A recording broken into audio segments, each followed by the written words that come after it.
Pelo sinal da Santa Cruz, livrai-nos Deus, nosso Senhor, dos nossos inimigos, em nome do Pai, do Filho e do Espírito Santo. Amém. Amém. Você pode abrir a sua Bíblia na carta de São Paulo aos Filipenses, capítulo 4, versículos do 11 ao 13. Filipenses 4, do 11 ao 13. Enquanto você toma nota, enquanto você abre a sua Bíblia, eu aproveito para fazer um convite, não é?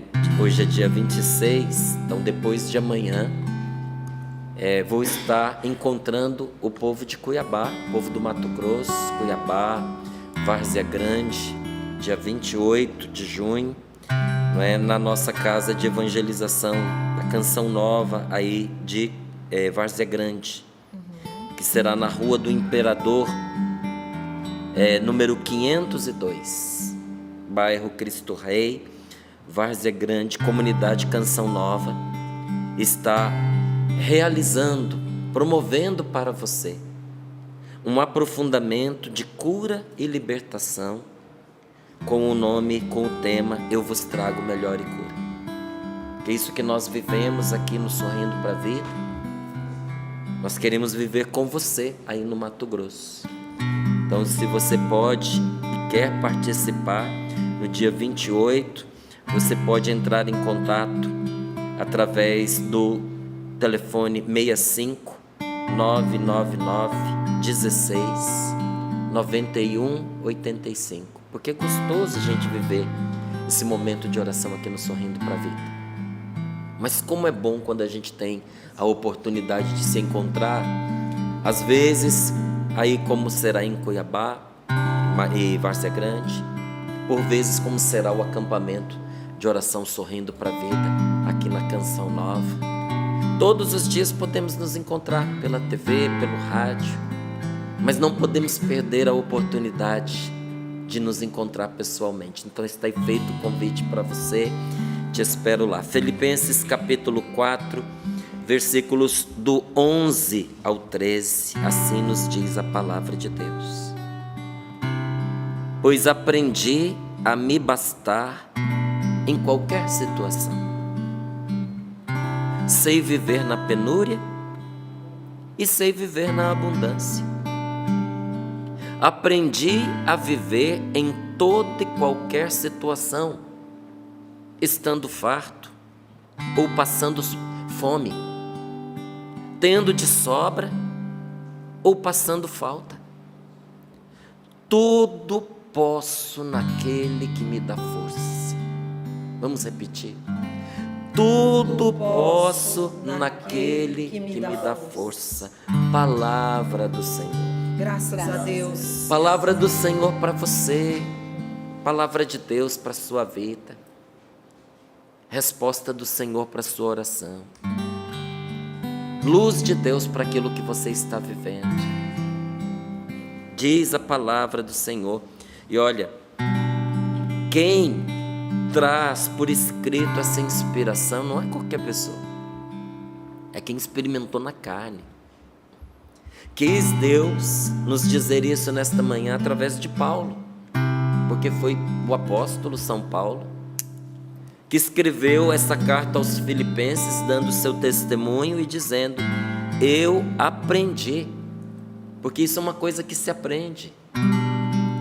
A gente não nasce sabendo. Talvez até o dia de hoje você não soubesse viver em qualquer situação. Até porque você achasse que as situações tinham que se adaptar a você. A gente pensa isso, né? As situações têm que vir ao encontro das minhas expectativas. A vida tem que conspirar em favor dos meus planos e dos meus projetos. As pessoas têm que me entender. Meu querido, quando a gente pensa assim, a gente vive frustrado. A gente vive infeliz. A gente começa a se magoar com as pessoas, com as situações. A gente começa a desacreditar da gente mesmo, a se sentir pouco amado ou até desamado. E a gente começa a duvidar de Deus. a se magoar com Deus. Uma vez, um rapaz que estudava ali teologia, ele veio conversar comigo que ele não concordava com essa expressão de perdoar a Deus. Porque para você perdoar uma pessoa, ela tem que estar errada. Do ponto de vista objetivo, sim. Mas do ponto de vista subjetivo, não. Porque às vezes nós precisamos dar o perdão como um remédio para aquilo que nós geramos dentro de nós. Porque dentro de nós condenamos a pessoa. Então dentro de nós temos que absolver a pessoa. Às vezes a pessoa não fez nada contra você, mas você condenou ela dentro do seu coração. E por causa de todas as decisões que você tomou em relação a ela, aquela carga destruiu a imagem desta pessoa dentro de você. E você vai ter que liberar perdão para ela. Porque é o remédio para aquilo que você determinou contra ela, aquela condenação. É uma absolvição que você vai precisar dar. Por causa do seu equívoco. Não é só um reconhecimento, passa pelo reconhecimento, inclusive da inocência da pessoa, mas a atitude é uma atitude de perdoar.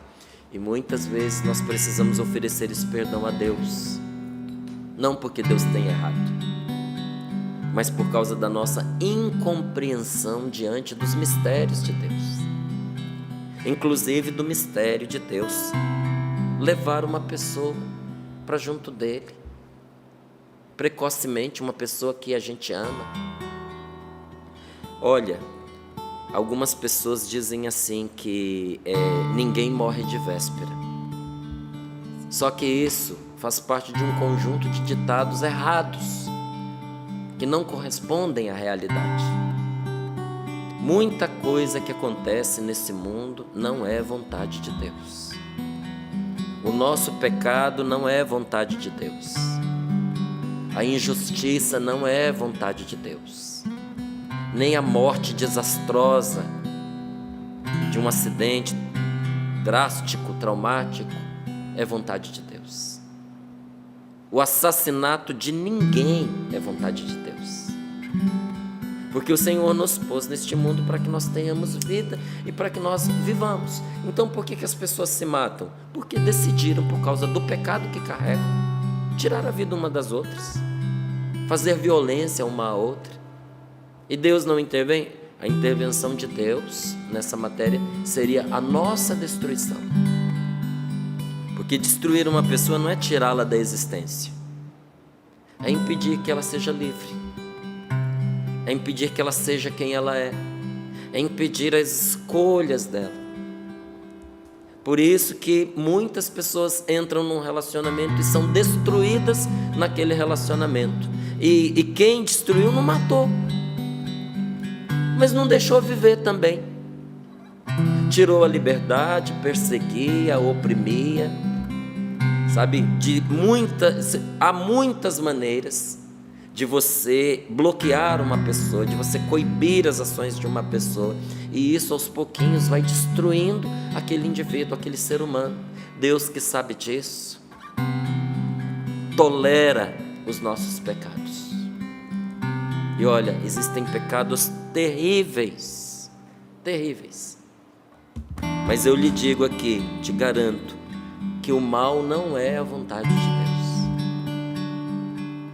Deus não quer, nunca quis o seu mal.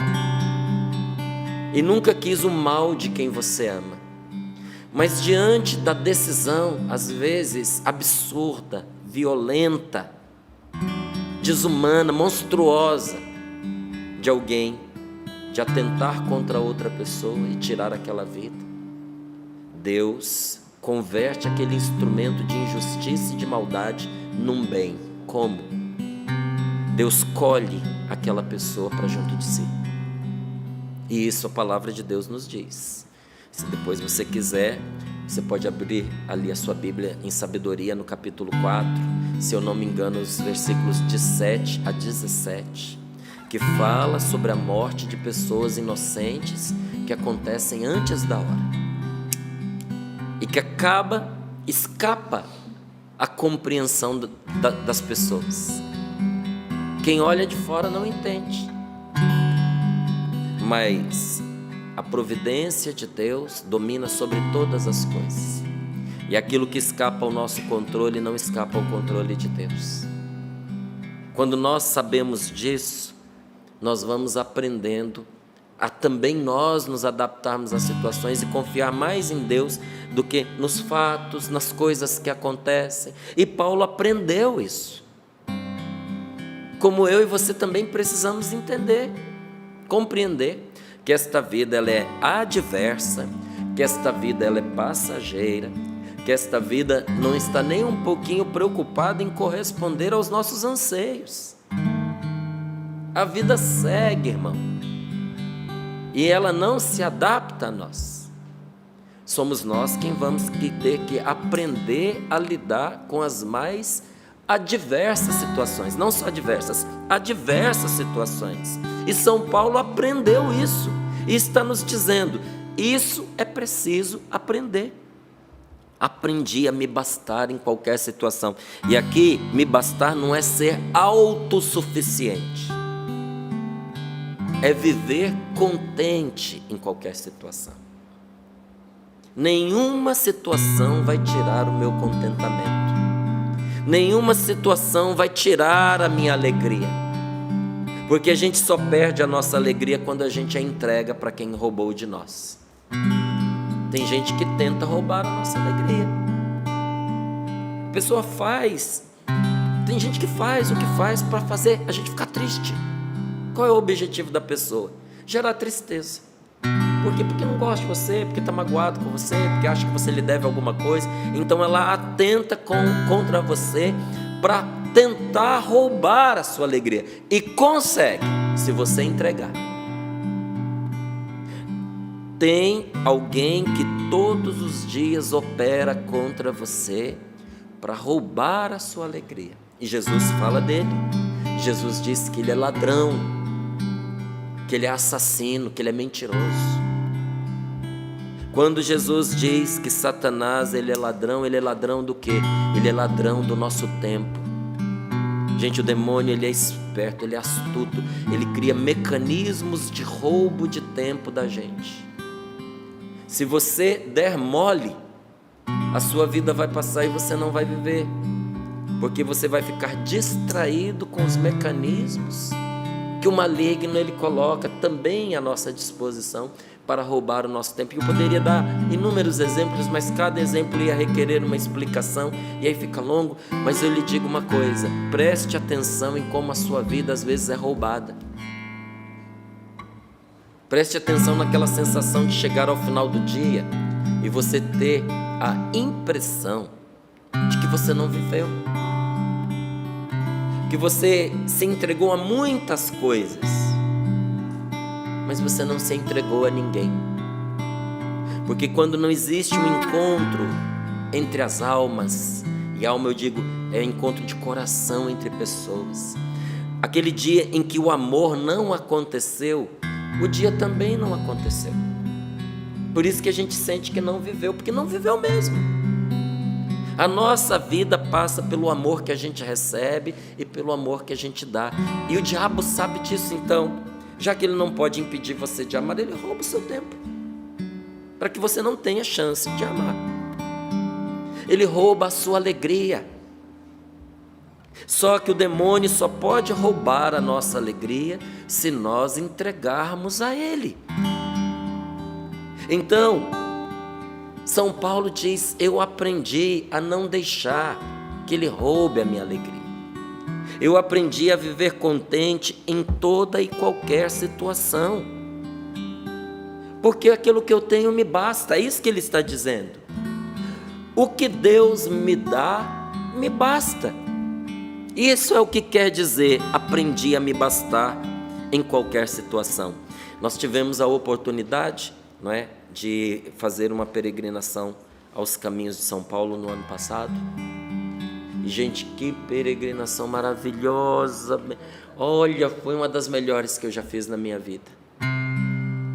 E quando nós chegamos ali em Atenas, nós fomos levados numa avenida, igual a Avenida Paulista ali em São Paulo, igual mesmo, larga, ampla, só não é tão comprida, não é? Porque nós estamos falando de 2000 anos atrás. Inclusive mais bonita, toda no mármore, linda. E lá você vê nas ruínas alguns arcos, algumas portinhas, eram portas de loja. E aí o guia mostra ali num cantinho e diz: aqui, entre essas daqui, ficava a loja de São Paulo. São Paulo tinha uma lojinha na Avenida Atenas, ali em Atenas, onde ele vendia o que ele fazia. Fazia redes, não é? E outras coisinhas mais. Ele vivia do seu trabalho. Um homem extremamente capacitado. São Paulo era inteligentíssimo, extremamente culto, falava várias línguas, sabe, um doutor, mas também vivia do trabalho de suas mãos. Vivia daquilo que Deus lhe dava, mas era um trabalhador. E ele conta: já tive muito, já tive pouco, passei fartura e tive fome, mas em todas essas situações, o que Deus me deu era o suficiente e me bastava. Aprendi a não perder o meu contentamento porque o dinheiro era pouco. Aprendi que viver contente é mais importante do que a comida na barriga, do que estar satisfeito, porque mesmo passando fome, eu estava contente. Sei viver, tá aqui ó, sei viver na penúria. Se você quiser saber o que é penúria, procura no dicionário. É quase uma indigência, é você estar desprovido de tudo. Sei viver quando tudo me falta, mas também sei viver na abundância. E olha como é importante a gente aprender a viver na abundância, porque é mais fácil a pessoa se perder de Deus quando ela tem tudo do que quando ela não tem nada. Porque para quem não tem nada, é mais fácil reconhecer a necessidade que tem de Deus. Quando a pessoa tem demais, Deus fica perdido no meio do monte de entulhos que ela tem. Não consegue mais enxergar a Deus. Teve muita gente no decorrer desses 35 anos aí de caminhada com Jesus, 35 anos na evangelização, 35 anos a gente conhece bastante gente. E eu conheci pessoas maravilhosas que se perderam de Deus, não quando elas estavam passando necessidade. Que talvez a gente pense assim, né?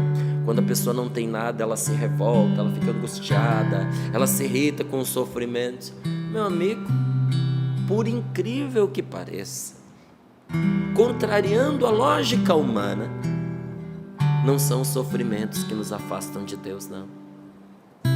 Mas olha, o luxo, a abundância, a sobra. Quando a pessoa, no sentido negativo daquilo que São Paulo disse, a pessoa se basta a si mesma, autossuficiente, Deus vai se tornando um adereço na vida dela. Ela até lembra de Deus, mas dentro do conjunto da vida bonita que ela tem. É bonito ter espiritualidade, é bonito você ter uma religião, é bonito você ter uma fé, mas Deus não manda na vida dela. Olha, uma das cidades que nós visitamos nesse caminho para São Paulo era Laodiceia. E Laodiceia fica perto de Hierápolis e Colossos. Se eu não me engano, Hierápolis tinha água quente, Colossos a água era fria, e Laodiceia tinha água morna, porque entre a água quente e a água fria, a água natural lá era morna. E o Apocalipse, falando de Laodiceia, diz: vocês são igual à água de vocês são mornos. Antes vocês fossem quente ou vocês fossem frio, mas como vocês são mornos, eu vou vomitar vocês, diz a palavra de Deus. Porque se eu disse para você que aquela avenida de Atenas era bonita, você precisa ver a de Laodiceia. Laodiceia tinha um sistema de irrigação que, ao amanhecer do dia, a cidade transbordava a água, se lavava sozinha, porque as calçadas era para que aqueles ricos da época, os milionários, eles se sentassem pelos mármores da cidade. A cidade inteira era de mármore, branquinha, linda. As ruínas são bonitas. Imagine aquilo naquela época, no seu momento mais glamuroso. E aquela avenida na qual nós estávamos, ela era uma passarela, onde aqueles homens e mulheres riquíssimos desfilavam todos os dias os seus modelitos. Por isso que tinha que estar limpinho, para não sujar a roupa. E ali eles sentavam, passavam o dia filosofando. Quando chegava o final da tarde, porque com o sol quente ali da Grécia, não dava para ficar ali ao meio-dia. Então, quando ia caindo o entardecer, a cidade transbordava de novo, lavava todinha e ficava limpinha para as pessoas sentarem, conversarem, baterem papo. Eu visitei lá as ruínas da igreja de Laodiceia, que eu nunca vi no Brasil, nos nossos templos, uma igual àquela. Riquíssima, luxuosa, demais. Demais. Sinceramente, nunca vi nada igual. Só que eles tinham uma religião de aparência. Então a palavra de Deus diz: vocês se bastam a vocês mesmos, fiquem com o seu dinheiro, porque vocês são mornos, vocês não são de Deus e não deixam de ser. Tem um pé lá e tem o outro pé cá. São mornos. E por causa disso, por causa da abundância do que tinham, foram colocando Deus como um adereço na sua vida. Deus não aceita ser adereço na vida de ninguém. Ou ele é tudo ou será nada. Ou como diz o Padre Jonas, ou tudo ou tudo.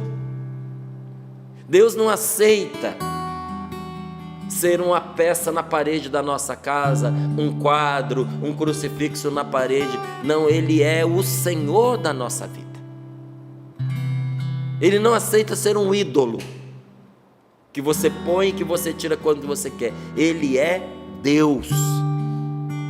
E quando nós o entendemos como Deus, a nossa vida se torna maravilhosa, mesmo em meio às grandes dificuldades que a gente enfrenta. Mas quando Deus é apenas um adereço na nossa vida, nós fazemos, em vez dele, o nosso Deus, nós fazemos um ídolo. E aí, em vez da vida, nós temos a morte. São Paulo diz: eu aprendi a viver nessas várias realidades sem perder Deus. Aprendi a viver em toda e qualquer situação, estando farto, e farto aqui é de comida, tendo a barriga cheia, ou passando fome, tendo de sobra, ou passando falta, porque eu tudo posso naquele que me fortalece. Eu tudo posso, eu posso enfrentar, gente, transpor e vencer qualquer dificuldade. Se eu tiver comigo a força de Deus, se eu tiver comigo o Deus que me dá força, não há feito neste mundo tão impossível que você não possa realizar. Não tem projeto neste mundo que você idealize que você não possa realizar. Porque se você pode conceber, você também pode realizar esse projeto. Não tem feito que esteja fora do seu alcance, mas toda a sua vida deve ser vivida com bravura e com intensidade. Por que a vida de muitas pessoas não se realiza? Porque falta a coragem de dar o passo. Porque a gente senta, a gente pensa, mas nem projetar a gente projeta. Tem muita gente que vive falando daquilo que vai fazer um dia, e passa ano, e passa dezena de ano, e passa mais tempo ainda, e chega a morte e a pessoa não fez, porque não saiu das palavras. Nós temos que viver a nossa vida com bravura, com coragem, com intensidade, e mais, nós temos que viver o dia de hoje, porque nós não sabemos quantos hoje neste mundo nós teremos pela frente.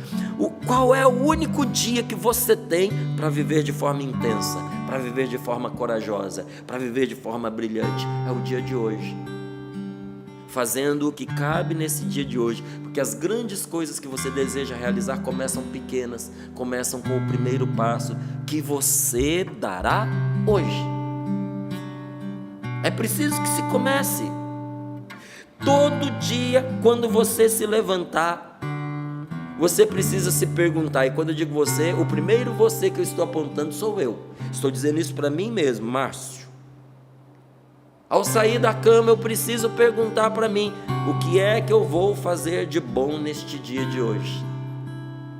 Olha, às vezes a gente quer descansar. Às vezes o nosso corpo pede para a gente ficar quieto, para a gente ir para a cama.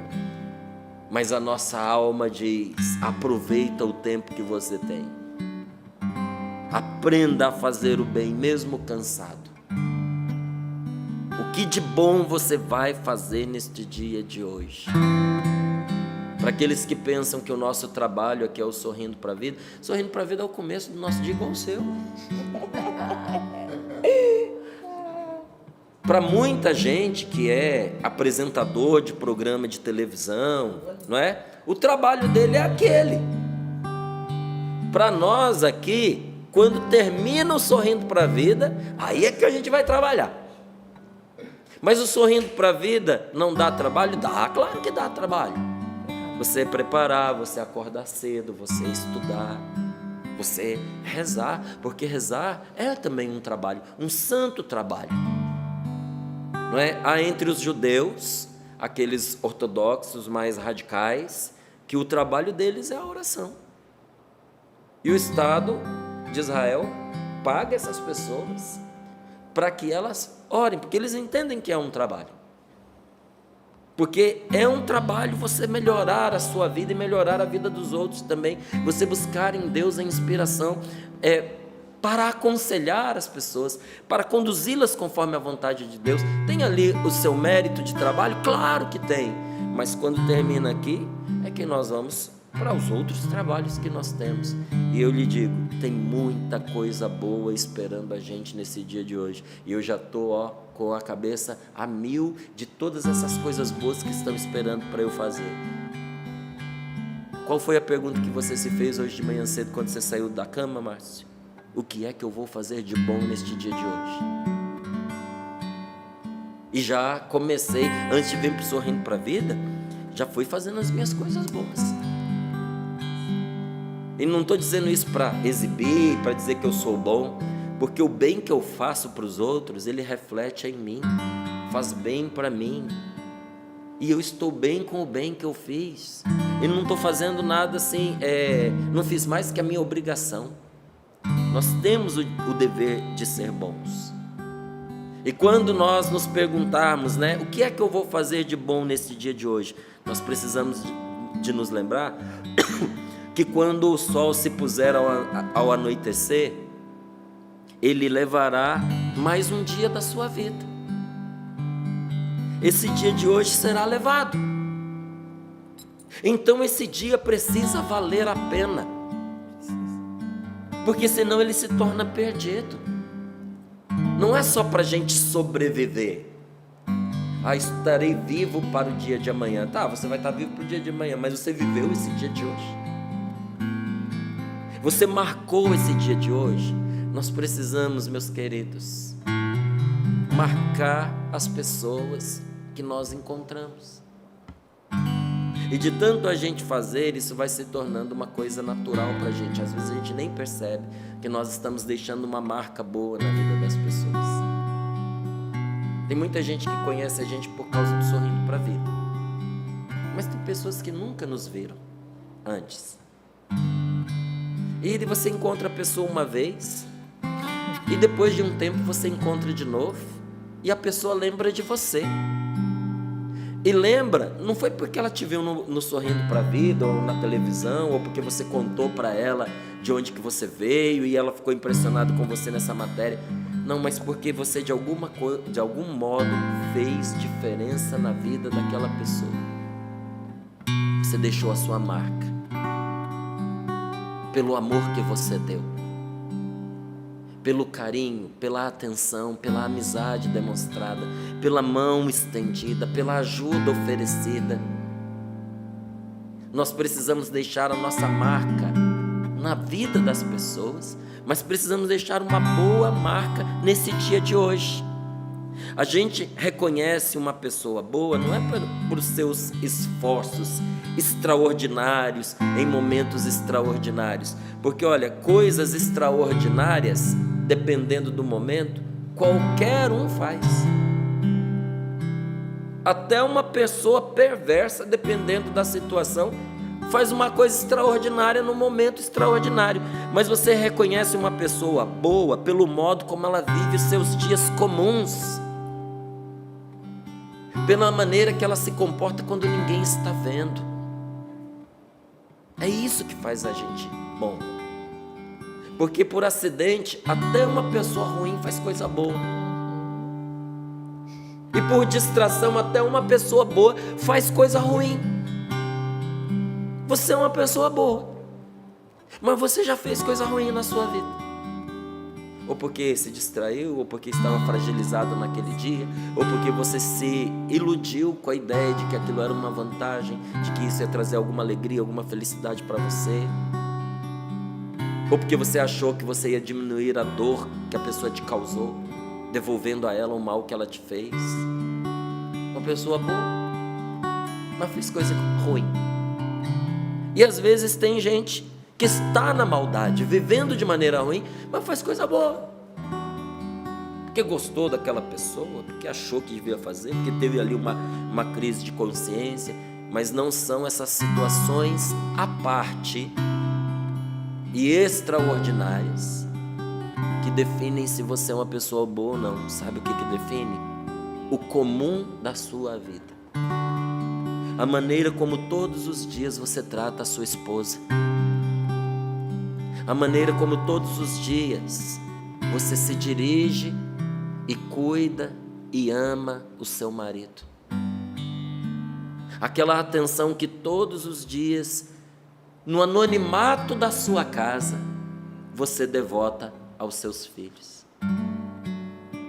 Eu sou todos os dias evangelizado pela minha esposa, todos os dias. Porque quando eu estou muito cansado e penso que eu vou descansar, ela que viveu todas as atividades do dia comigo, ela ainda vai fazer mais trabalhos. Porque ela é insana, porque ela é louca, porque ela não gosta de si mesma, porque ela é uma masoquista. Não, porque o amor não a deixa descansar. Quantas vezes cansada, a Rose pega as fardas dos meninos, do Rafa, do Lucas, aqueles camuflados, todos elameados, porque veio de um acampamento. Às vezes, camiseta que você olha e diz assim, vai dar para salvar ou não? Vai para a máquina de lavar roupa ou vai para o lixo? Porque você olha e diz, isso não vai desencardir, sabe? Às vezes no frio, como aqui em Cachoeira Paulista está frio. Às vezes de noite, porque se não lavar à noite não vai dar tempo de secar para eles levarem de volta. E olha, está ali no tanque lavando, ninguém está vendo. Os filhos não estão vendo. E se o marido não prestar atenção, nem ele vê. Mas está ali porque o amor não a deixa descansar. Sabe? É isso que faz ela ser quem ela é.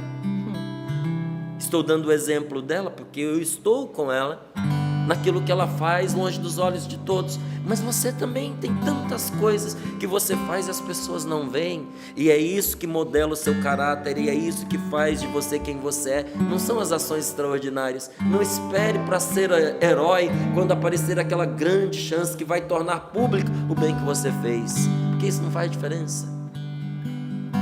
Essa ação não muda a sua natureza, mas aquilo que todos os dias você faz por fidelidade a Deus está fazendo de você uma pessoa inabalável. Inabalável. Quando ninguém vê. Agora me permita dizer uma coisa para você com todo o amor. Você acha que ninguém vê, mas Deus não tira os olhos de você.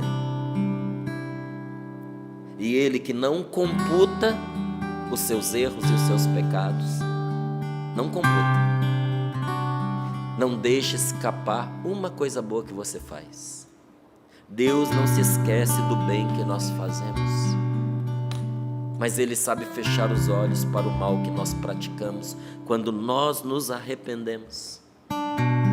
E São Paulo, que foi aprendendo isso, traduziu isso de uma maneira maravilhosa. Por isso vale a pena colocar isso em cartazes, transformar em slogan, printar em camiseta. Canção Nova tantas vezes faz isso porque merece, deve ser feito. Estampar no seu peito: tudo posso naquele que me fortalece, tudo posso naquele que me dá força. Você sabe por quê? Porque tem muita gente que não vai ler isso numa Bíblia, mas vai ler estampado no seu peito, estampado nos seus olhos, estampado nas suas atitudes. Seu filho, sua filha tem que olhar para você. Isso é evangelizar.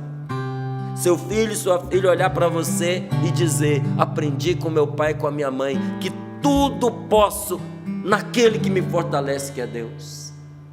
Meu pai não desanima, meu pai não desiste. Meu pai tinha tudo para ter abandonado a vida, abandonado a nossa família, ter surtado, ter feito até o mal contra si mesmo, mas meu pai não fez isso, porque meu pai é um homem de Deus. E meu pai aguentou quando muitos teriam desabado. E não é porque o meu pai é forte, porque eu conheço as fraquezas do meu pai, mas o meu pai pode tudo no Deus em quem ele confia. Porque minha mãe venceu pela força de Deus, e eu vou vencer pela força de Deus. Qual é o legado que você vai deixar para o seu filho, para a sua filha? Porque aquilo que a gente faz por último na nossa vida é a referência para o filho, para a filha da gente. Se você se apoiar em você mesmo, você não vai dar conta. Não apoie-se em si mesmo, apoie-se em quem não vacila, apoie-se em Deus e diga: posso tudo quando eu percebo que eu sou a ferramenta com a qual Deus trabalha. Você é a ferramenta com a qual Deus trabalha. O martelo não pode nada, irmão. É a mão que o segura que pode. Não é o bisturi que opera, é o médico que o segura. Você é a ferramenta com a qual Deus trabalha. Só que você não é um bisturi e nem um martelo. Você é uma ferramenta viva que Deus quis que participasse no trabalho que Ele está realizando. A minha parte, a sua parte, é o que o martelo não consegue fazer, é o que o bisturi não consegue fazer, porque o bisturi é inerte, ele não colabora com o trabalho do médico. O médico, tendo o bisturi na mão, trabalha sozinho. Mas eu e você podemos colaborar. Isso é trabalhar junto, favorecer. A minha parte é colaborar nesse trabalho, e eu poderei fazer isso se eu me mantiver afiado. Se eu mantiver afiado o instrumento que me foi dado. Como é que eu vou manter afiado o instrumento que me foi dado? Isso é um coração disposto a todo tipo de boa obra. Seu coração está disposto a todo tipo de boa obra, porque quem é capaz do bem é capaz de tudo. Às vezes a gente diz assim, olhando para uma pessoa ruim: essa pessoa é capaz de tudo. Não é. Ela é capaz de fazer o mal, mas a maioria não é capaz de fazer o bem. Na condição que ela está, não. Ela primeiro vai precisar mudar a condição que ela está. Mas uma pessoa que é capaz do bem, ela pode tudo. Não pense você que você é uma pessoa fraca por ser uma pessoa boa. É justamente em ser bom que está a sua força. E quem se esforça para agradar a Deus é iluminado por Ele. Vai com Deus, vai para frente, confia, dê o seu passo. Márcio, eu não estou ouvindo a Deus, eu não sei o que fazer. Pense bem, sente, avalie o que você precisa fazer, tome a decisão a melhor que você puder e dê o passo. Porque se você estiver errado, Deus vai te corrigir. E se você estiver certo, Ele vai te confirmar. Mas parado, sentado, esperando, nada vai acontecer. Você precisa ir, dê o passo para dentro do Mar Vermelho, que a água abre. Sai da barca e caminha sobre as águas, Pedro. Você precisa dar o passo. E aí o Senhor te conduzirá. À medida em que você vai avançando, Deus vai te mostrando, fechando uma porta aqui, abrindo outra porta acolá. Todas as coisas, meu querido, todas, sem exceção, mesmo as mais complicadas, elas se tornam simples, elas se tornam claras, se você se separar um pouquinho das outras pessoas e colocar diante de Deus essas coisas para serem julgadas. Traz para a oração. Pega o que você está vivendo, essa confusão, essa mistura de sentimentos, essa vontade de largar as coisas de lado. Traz e põe diante de Deus e pergunte a Ele: Senhor, o que está acontecendo comigo? O que o Senhor quer que eu faça? Nesse emaranhado de situações tão complicadas, eu não sei o que fazer, vim te perguntar, meu Senhor. Você vai ver que Deus simplifica o que é complicado, Deus esclarece o que está confuso. Você precisa levar diante de Deus o que não está de acordo com o plano de Deus. Todas as nossas ações, mesmo aquelas que nós consideramos importantes ou não, são completamente triviais. Se não está de acordo com a vontade de Deus, posso falar baixinho aqui para você? É lixo. Olhando aqui essa carta de São Paulo, depois vale a pena você até ler melhor, não é? Essa passagem. Leia aqui esse conjunto de Filipenses e você vai ver São Paulo falando que ele tinha motivos para eles confiar na própria carne, nos títulos que ele tinha. Ele dizia: tem gente aí se vangloriando, muito mais posso eu. Sou circuncidado, sou hebreu, filho de hebreu, sou cidadão romano, tenho muitos títulos, sou fariseu por escolha, e foi dizendo tudo que ele tinha para ser honrado pelos critérios do mundo em que ele vivia. No conjunto do que Paulo vivia, na sociedade em que ele vivia, ele era top. Não dava para ser mais que ele. Você entendeu? E ele vira e diz: tudo isso eu considerei lixo e escolhi perder tudo para ter Cristo. Ontem, quando eu li essa palavra ontem. Lendo esta palavra, eu chorei, porque eu me dizia a mim mesmo: quando será que eu vou considerar tudo lixo para ter somente a Cristo? Se não é de Deus, é trivial. Se é de Deus, seja abundância ou seja penúria, tô dentro. Cai para dentro. Olha, nós podemos não saber quais serão as consequências das nossas ações. Isso não está nas suas mãos. Mas nós sabemos o que nós devemos fazer. Nós sabemos como devemos viver, independente das condições. A gente sabe como a gente deve se comportar na penúria e como a gente deve se comportar na abundância. Nós sabemos que em Deus nós podemos tudo. Como é que você pode tudo? Em Deus. Em Deus. Em Deus nós podemos tudo. Porque se faltar força, Ele dá a força que você não tem. Se faltar a força, Ele completa. Repita então comigo: tudo posso naquele que me fortalece. Esse dia tá para nós. Vai ser moleza essa dureza, porque eu tudo posso naquele que me fortalece. Quando eu chegar ao final desse dia de hoje, eu vou estar alegre e orgulhoso, porque eu dei conta desse dia, porque eu dei conta em Deus. Eu tudo posso, vai dar certo, eu vou conseguir. Essa semana será uma bênção. Amém.